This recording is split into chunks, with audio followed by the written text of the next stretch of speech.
Hey everyone, welcome back to the channel. In today's video, I'm going to show you how to add links to constant contact button. It's really simple and easy. So first of all, go to their website. Now I want to add a link to a button in my email. So what you need to do here, just click on create here and then just click on create email or send an email. Now from here, you can either start from blank or choose one of the templates. So I'll just use basic here. Now select any template if you want. Now once you are seeing this, you can already see the button here. If you don't see a button or if you want to add a new button here, you can just click on the button here and drag it here, something like this. So let's say I want to add a link for this one, so just click on the button and then just click on add link here.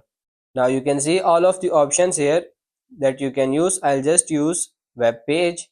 For example, I want to add the link of this website here just for the example, and you can write the name of the button here, whatever you want, and click on this insert just to check if this works. So just click on preview test and click on preview. Now this is how your email would look like.